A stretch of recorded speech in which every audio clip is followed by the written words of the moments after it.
C'est qui Ronaldo? C'est ce qu'on va voir dans cette vidéo. Je vais vous parler. Il y en a beaucoup qui ne le connaissent pas, qui le regardent, qui l'aiment, mais ne connaissent pas très bien. C'est qui Cristiano Ronaldo?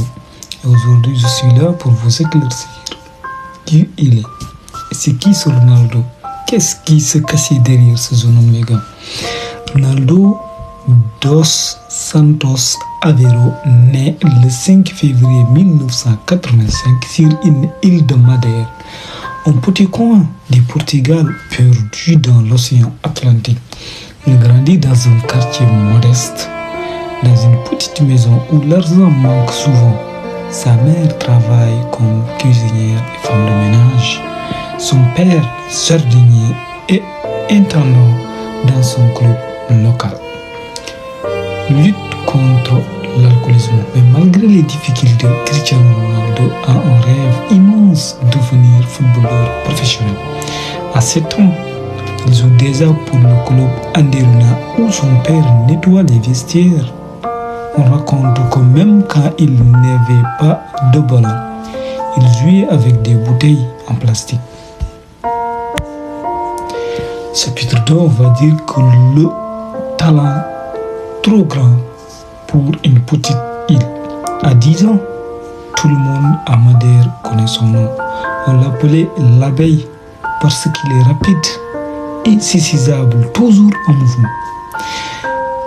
Les recruteurs du Portugal continental commencent à s'intéresser à lui. Un jour, le Sporting Portugal invité à passer un test à Lisbonne. Mais pour un enfant de 12 ans, quitter son île, sa famille, ses amis, c'est un choc. Mais Cristiano pleure, sa mère pleure, son père ne dit rien, mais son cœur se brise. Pourtant, il sait qu'il doit partir.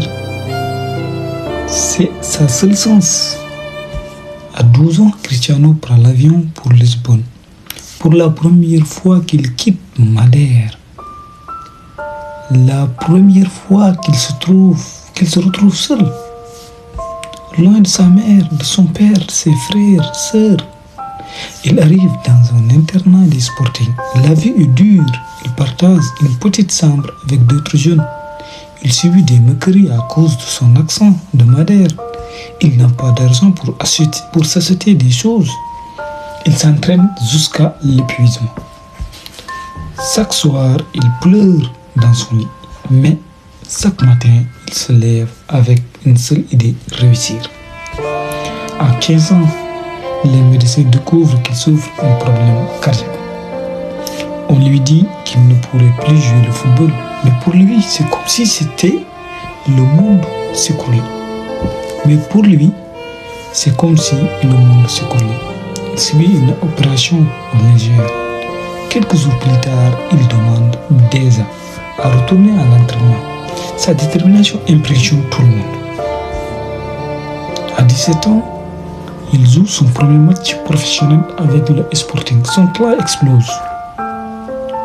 Et lors d'un match amical contre Manchester United, il ridiculise les défenseurs anglais. Sir Alex Ferguson, la légendaire entraîneur, dit à ses dirigeants, ce garçon doit venir chez nous. En 2003, Cristiano quitte le Portugal pour l'Angleterre. Il a 18 ans. Il ne parle pas anglais. Il ne connaît personne. Mais il a fait de succès. Il a fait de succès en fait. À Manchester United, il devient une star mondiale. Puis, en 2008, souvenez-vous, il gagne le Ballon d'Or, Première Ligue des Champions, et il a gagné tous les trophées individuels possibles. C'est le seul joueur qui a pu faire ça. Depuis 2008 jusqu'à présent, aucun joueur dans ce monde n'a réussi à faire ceci. Il bat toujours les records, il gagne des ballons d'or, des Ligues des Champions et marque l'histoire du football. Mais la dernière gloire, il n'oublie jamais d'où il vient. Il n'oublie jamais ce petit garçon de Madère qui a quitté sa mère pour suivre un rêve.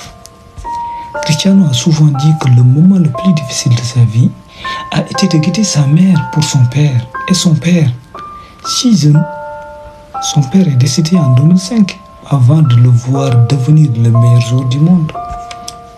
Ce regret le suit encore toujours. Mais c'est aussi ce sacrifice, cette douleur qui ont forgé ce mental d'acier.